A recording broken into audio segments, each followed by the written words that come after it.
Great to be back in Jacksonville here at Jacksonville International Airport. I have Larry Keefe is with me, who's our public safety czar, works in the governor's office. We have the mayor of Jacksonville, Lenny Curry's here, the CEO of the Jax Aviation Authority, Mark Van Lowe. We have Congressman John Rutherford, Sheriff Mike Williams, Lieutenant Chimp Mons, the Director of Public Safety and Security for the airport. Then we have Senators Bean and Bradley, and we have Representatives Byrd and Yarborough. So I want to thank them for being here and thank them for supporting a lot of the efforts that we've had over the last few years. We were really happy to be able to put out a very strong budget yesterday, and I know when they get back into Tallahassee in January, they'll be working on doing a lot of the same stuff. But it is important to point out that we have a budget recommendation at like $99.7 billion. That's, by the way, less than half of what our closest state in population, New York, has, which is 3 million people fewer than us, and their budget's over twice the size. Yet we have better infrastructure, higher performing education system, and better quality of life, and with the lowest tax burden in the country per capita. But we have over $15 billion in reserves. And those are historic levels for the state of Florida. And if you look, when we do these budget recommendations, I got to take whatever revenue has come in up to this point, but then from December until the end of June, just for this fiscal year, for example, I'm relying on estimates of revenue. But if you look, we're above estimate month after month after month. And so if we're even on the low end of what we've been seeing in terms of additional revenue coming in December through the end of June, that's another probably $300 million a month over the estimates. So you could end up having another $2 billion. We could end up with $17 billion in reserves by the time the next fiscal year kicks off. And so all that's being said is, we're doing historic things in terms of what we're doing for public safety, what we're doing for our environmental resources, what we're doing for education and boosting teacher pay and all that. And that's all very, very important. But we're also doing that with keeping us strong and actually increasing our ability to handle things that happen in the future. And so we're proud to do that, and we look forward to working with the legislature on advancing a lot of these really important priorities for Florida. One of the priorities that we've been working on for many months now, and we'll continue to work with the legislature when they get back, is dealing with the fallout from the reckless border policies of the Biden administration. And about 5 months ago, I was asked by the governor of Texas to send some support because of what was happening at the southern border. You're having 200,000 people illegally enter every month. I mean, that's a medium-sized American city every month coming in illegally. And so we sent folks in state law enforcement, and they were there for a number of probably about 6 to 8 weeks total. And they saw these people just pouring in. Many of them said that their ultimate destination was the state of Florida, so it obviously was affecting us, we could tell right off the bat. But what would happen was they would interdict someone coming illegally, turn them over to the feds, and then the feds would just put them on an airplane somewhere, put them on a bus, and then they would end up basically being ferreted around to different communities throughout the country. And we saw that tragically what happened with they're bringing in these flights into Jacksonville in the wee hours of the morning, no advance notice to the state. We don't know, they don't tell us anything. And you had somebody posing as a minor, it's actually about 24 years old, and ended up committing a murder. And again, if the border had been secured and if the policies weren't so reckless, that would not have happened. And we see this time and time again. We also understand what's happening in terms of who this is benefiting. The cartels are just eating our lunch with what's going on with these border policies. I mean, they've never had it so good. You've got drugs pouring across. You've got human trafficking coming. And there's obviously some of the people come in will also commit additional crimes. But just with that, the sheer number of people, there's a huge burden on communities when you talk about health care, schools, all this other stuff. So we filed suit against the Biden administration several months ago about challenging the catch and release policies. That case is still pending in the Northern District of Florida in the Pensacola division, but I will tell you, already we've seen movement. They filed a motion to dismiss our case, but in the motion they say they have actually changed their policy. what they had been doing when our guys were down there, they'd give them what's called a notice to report. And basically, it's like the honor system. Hey, you're here. You're going to have a hearing. Call this number and schedule your hearing, on your honor. Can you imagine that? Can you imagine that that's how we did law enforcement here in Florida? Someone robs a bank and they just get a notice. Hey, just call the prosecutor and schedule your trial whenever it makes sense for you. It's an honor system. That doesn't work. So they've acknowledged that they have replaced the notice to appear, or the notice to report, which is with what's called the notice to appear, which is important because if you don't show up when you have a notice to appear, then immediately you can be sent back without any additional process. And I don't think that would have happened if it wasn't for our efforts on really pushing the envelope on this and fighting back. So we'll see what's going to happen. There's a lot of other things in that case, and they've been able to do some stuff. But at a minimum, that's an important victory. But we realize we've got to do more. And so we're going to be proposing a series of legislative reforms that will help strengthen Florida's hand in fighting back against the Biden border crisis and what we've seen happening for almost the last year in terms of what's happening to our country. So we're going to propose a number of things. One, we're going to say to any of these contractors who were involved in ferreting people, whether it's buses, charter planes, what have you, any of those folks who were involved in facilitating this type of illegal migration in the state of Florida, they're going to be barred from doing any business with any state or local government agency in the state of Florida. We just cannot be doing contracts with companies that are knowingly and recklessly facilitating bringing people here into our state illegally. And I think that will be very, very important. We're also going to require that any private entity that's involved in facilitating illegal migration into Florida owes the state restitution for each person that they're facilitating, whether they're bringing, whether they're harboring, because this does cost, when you have huge numbers of people,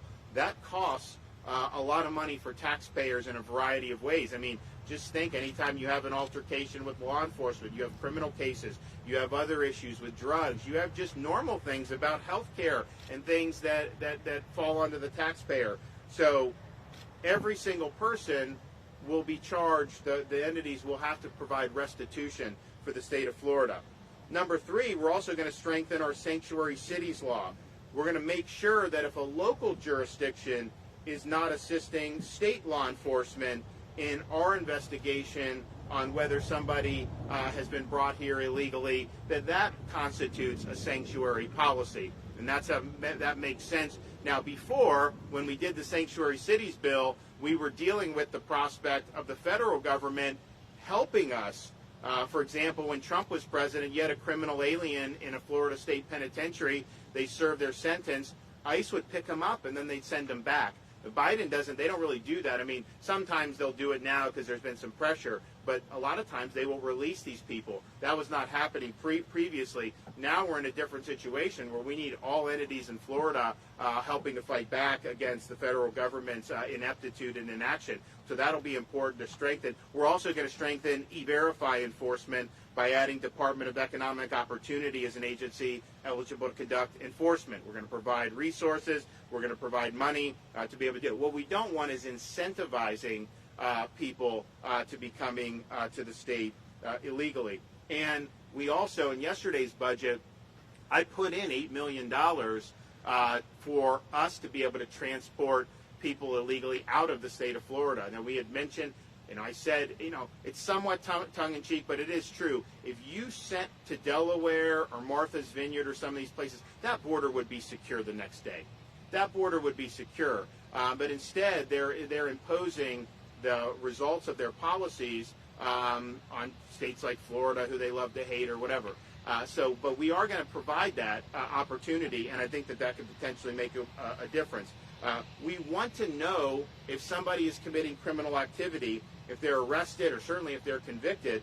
We want to know whether they are here illegally. That matters. That matters for adjudicating these policies. It matters for the costs that are imposed on our state.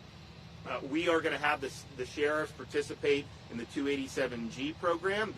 Most of them do in the state of Florida, but not all of them do. But it's really, really important that we're all on the same page on this.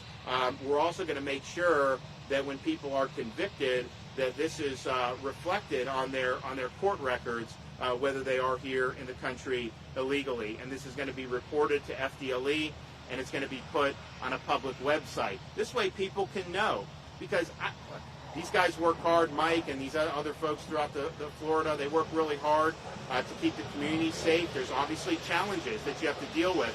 But if someone's coming illegally and then they do commit a serious criminal offense, that would not have happened had they just enforced the law and secured the border. And so it's important to know how many of these crimes are easily preventable just by having enforcement of the law. So we're going to know that. Also going to make sure that there's no taxpayer benefits that are provided to anyone coming illegally, particularly facilitating any of the things that we're seeing from the southern border, and that'll be verification will be done by state agencies, and make sure that's basically already the law, but we want to make sure that we're checking all the boxes on that. And then finally, they issued today a new emergency rule about the illegal minors that are coming, and they're being sent to these places. And the problem is that it's much more lucrative to take foreigners into these places than it is to help our own kids here in Florida. For example, it's $158 for a foster kid, but it's $500 to $1,400 if someone's illegally here from a foreign country. And we want to make sure that those licenses are going to facilities that are helping people in Florida who need the help, because they do need the help, and we want to make sure we're there for those folks. So all in all, these are a robust series of proposals. I think we're going to get a lot of support in the legislature, but we have a responsibility to stand up for the rule of law.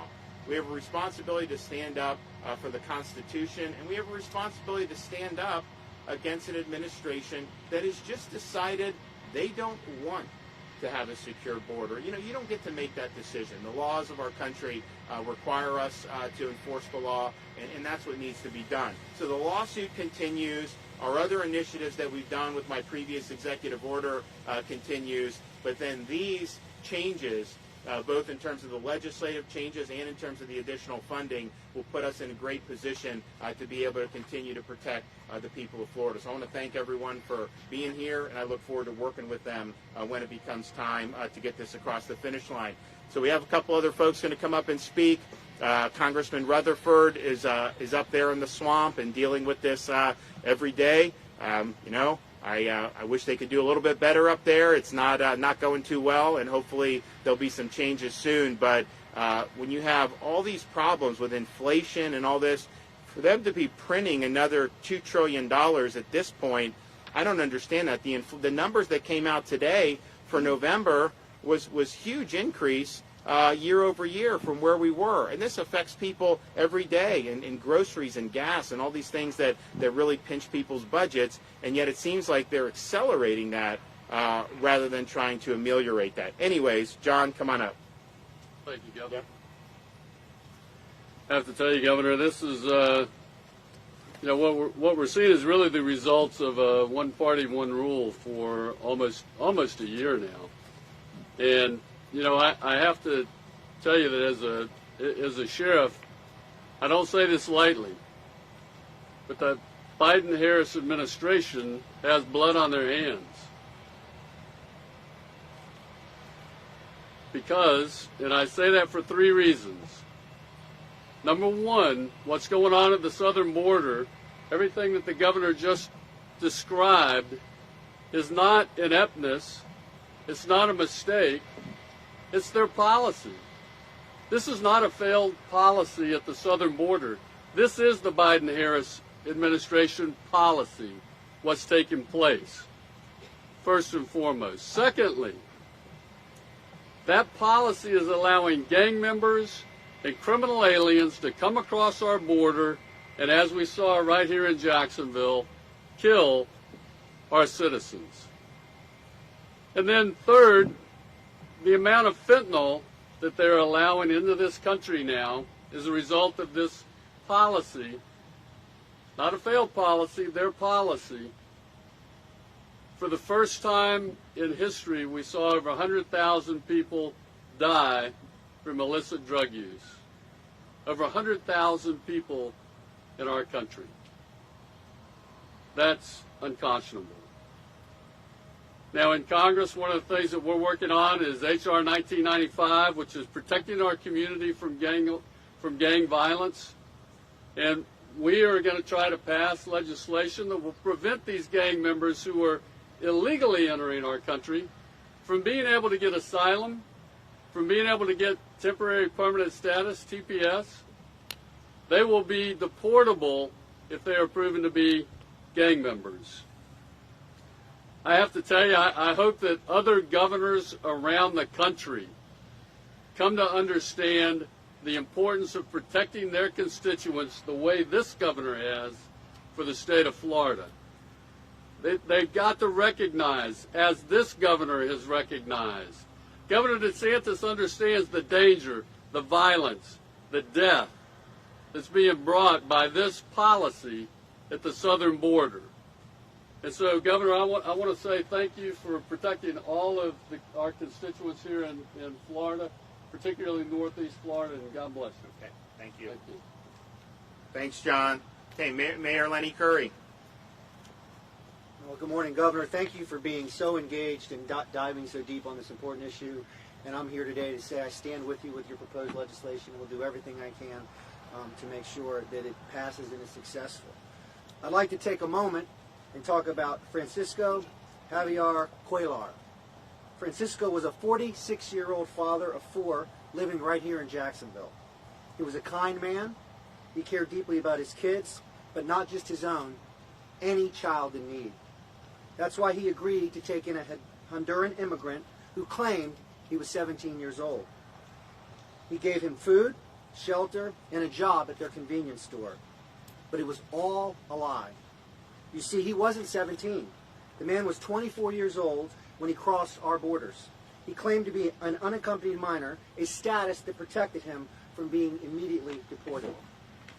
This man now stands accused of murdering Francisco, his host father, in cold blood just weeks before moving in. I stand with you, Governor, that this tragic loss could have been prevented if our southern borders were more secure. While some may think this is a unique or extreme case, I'm not willing to take that chance. Like the Governor, I want more information about who is on these flights coming into our city, many of them landing in the middle of the night. I want to know how these individuals are being vetted and how they're being screened. This is not about vilification, it's about verification. Okay, thank you. Okay, Larry Keefe, Public Safety Czar. First, I want to thank you, Governor, for your solid leadership in this fight. And we both know it's a fight. And I want to thank you for your work on this proposed, very important legislation. The Biden administration has ordered federal agents to stand down, to not do their duty, while Governor DeSantis is fighting to protect our sovereignty, to protect our families, and to deter those who are accomplices to this pipeline, and it is a human smuggling pipeline. It is the federal government's sworn duty to secure our border, to enforce federal immigration laws, and to protect Florida and the entire nation from illegal immigration. Their failure has opened our border to criminal cartels that smuggle migrants from South America, Central America, and from all over the world. The Mexican criminal cartels have custody and total control over these migrants on this journey. Many of them are what are called unaccompanied children, and they make this long, dangerous journey without their families. Too many of these unaccompanied children suffer horribly on this journey, and some die. Too many are abused by the criminal cartels and smugglers. And way too many descend into criminal sex trafficking, labor trafficking, and drug trafficking after they arrive in the United States. American kids are dying of drug overdoses in record-breaking numbers from pills laced with fentanyl. More than 90% of this fentanyl that is killing our kids crossed the Mexican border. You've heard today your local political leadership mention one particular adult criminal in this human smuggling pipeline who posed as an unaccompanied child to get further inside this country more rapidly. And he ended up here in Jacksonville. The Biden administration flew him to Jacksonville at taxpayer expense. He is now charged with murder for stabbing and killing a Jacksonville man. Federal law, the federal government, and the federal courts all prohibit states from enacting and enforcing our own immigration laws. And they prohibit us from ourselves detaining and deporting these illegal aliens. But even with these federal limits on our authority and our ability to protect ourselves, we will not submit. And Florida will not surrender its sovereignty. These new laws are going to help us shut down this human smuggling pipeline. And they are going to deter the criminals that cause these unaccompanied children to embark on this deadly journey. Thank you again, Governor, for leading us and supporting us in this fight. Thank you. Okay, Mark Van Lowe, Jacksonville Aviation. Thank you, Governor, for your continued support in taking on this issue. As an operator of 4 airports in the Jacksonville area, we are focused on providing a safe and secure environment for any aircraft and all of its passengers once they land. We first learned of these flights in June this year when an aircraft was parked in the middle of the night on a remote cargo apron. Our operations department had learned that the flight crew had already left for hotels that night, leaving the plane full of children with chaperones locked on board for 10 hours. It was 10 hours later that aircraft actually departed. On July 21st, a month later, we were able to participate with Health and Human Services on a Zoom call to discuss this program. We appreciate the Governor's hard work on this and also on Congressman Rutherford's work in Washington. Thank you. Thank you. Okay, Sheriff Williams.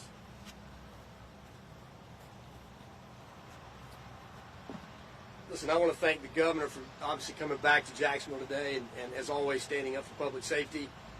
His efforts have been unwavering in working to keep Florida safe and to support the men and women on the front lines who do that work every single day. And I think it's important for the people of Jacksonville and really all across our state to understand the concerns that we face and how this should matter to everybody.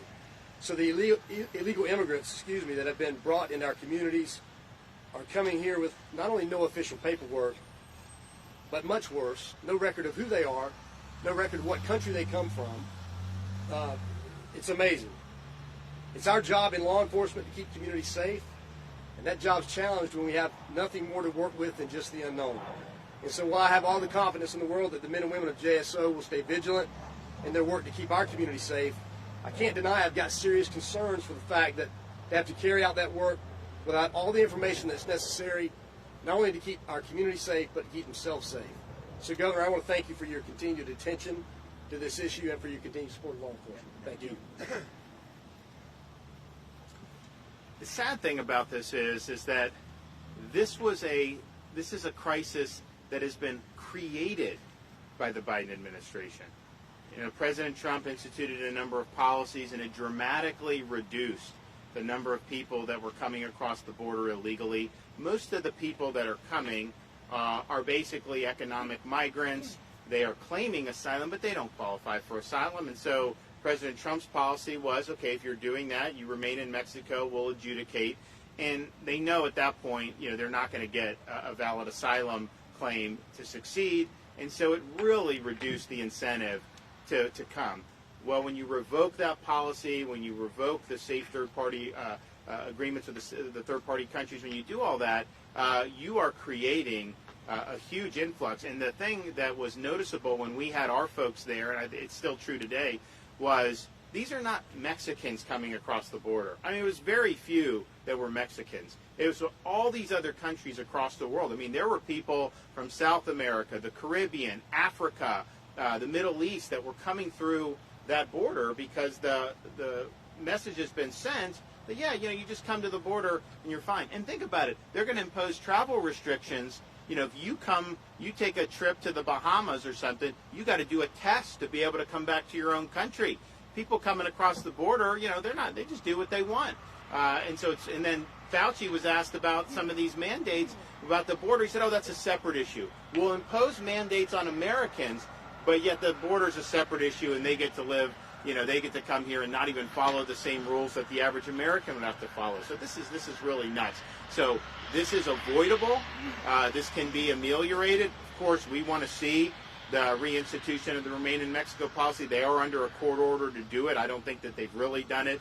I think they're dragging their feet. Our lawsuit, we've already gotten some positive results out of it. Hopefully we'll be able to get over the hump and get some more. But in the meantime, you know, we've got to be able to take action. We've got to be able to take steps to protect our folks. So that's what we're doing, and I think these are really strong steps.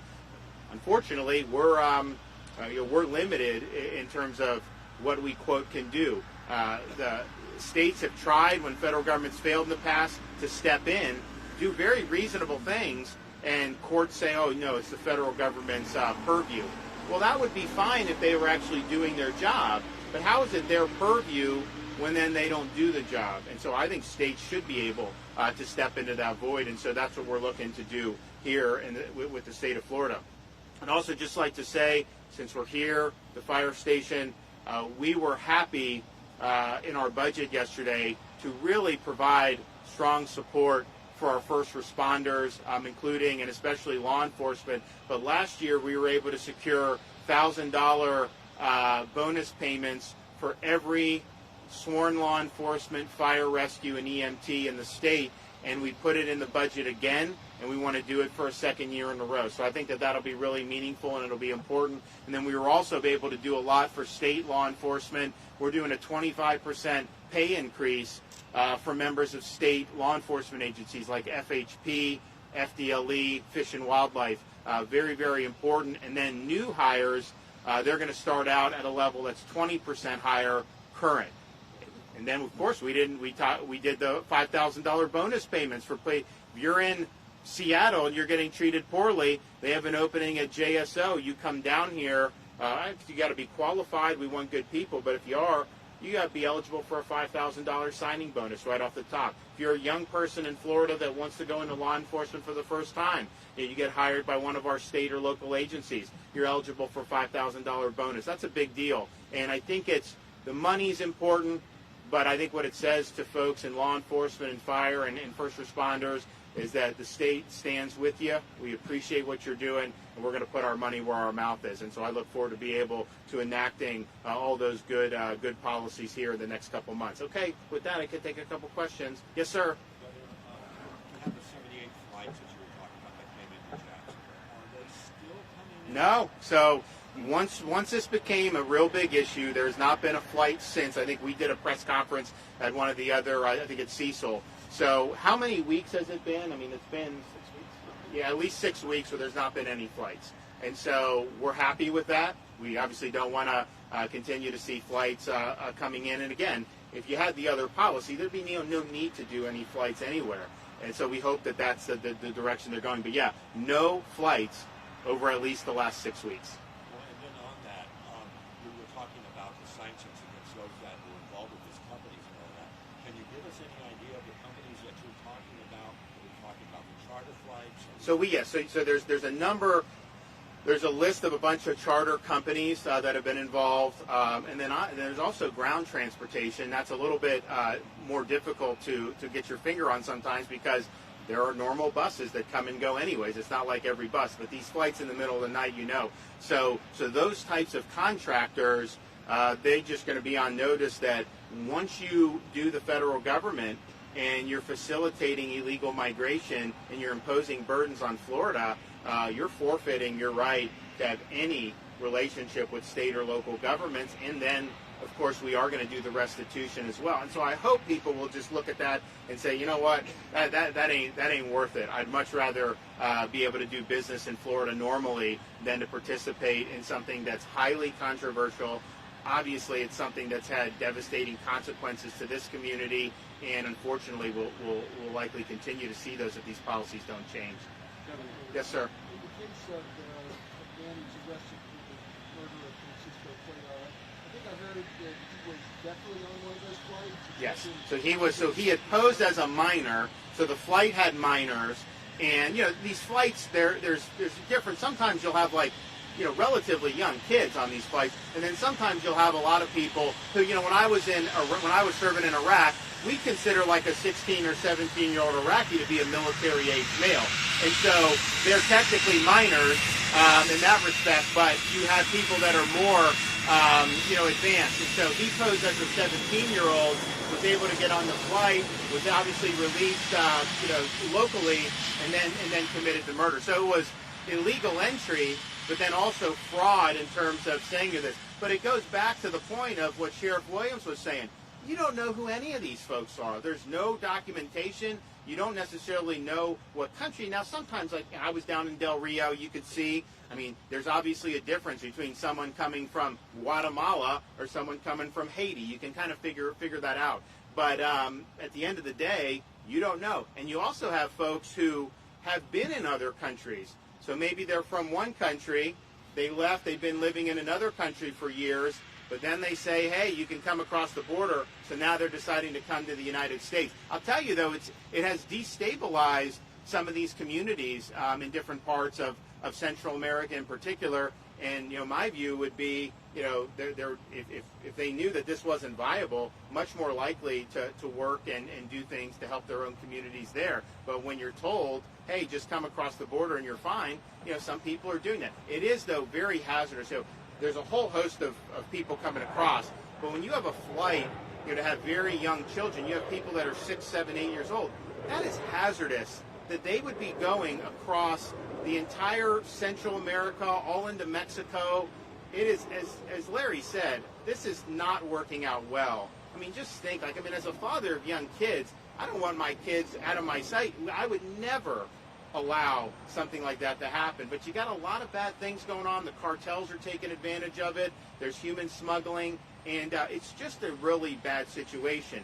So for us to be, as a country, basically facilitating that, that's really, really bad policy. It is very hazardous to have somebody who's that young being illegally crossing international borders. That is just not a policy that we should want to entertain at all.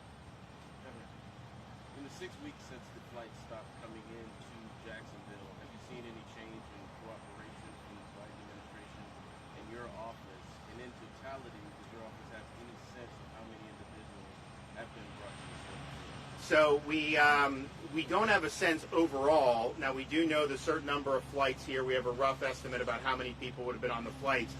So what has happened since? They have changed the policy, and when we're litigating against them, from notice to report to notice to appear, and that's a very positive movement. Now, they're fighting us on providing documentation in that case. And our view is we want to know why you're making these decisions, because this goes into administrative law and all this other stuff.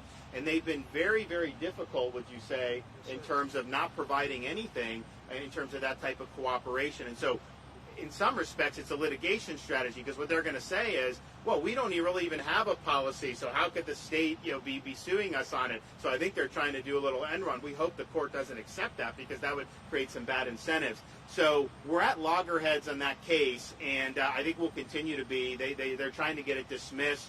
They did make the important concession, but I think ultimately push is going to have to come to shove on that. I do think having an adverse ruling, which they've already had for Remain in Mexico, that's very, very important, because that's a key to really shut off a lot of what we've seen in terms of the illegal migration across the southern border into Texas. So hopefully we will get more positive results in our lawsuit, and then we can see. But my sense is there's not going to be voluntary reappraisals of what they're doing. If they feel that they may be vulnerable legally, then I think they'd be more interested in maybe doing something. But I don't think it's going to be because all of a sudden they've had an epiphany and say, you know what, our policy hasn't worked. I mean, I think, as John said, yes, I mean, look, there is incompetence involved, because when you have people on a runway for 10 hours sitting there, that's not good. But a lot of it is intentional, and so you have what you have. So hopefully we'll win our case. These reforms hopefully will protect Florida, will disincentivize folks from wanting to facilitate these policies, and I think everybody will be better off as a result. Okay, thanks so much. Great to be here.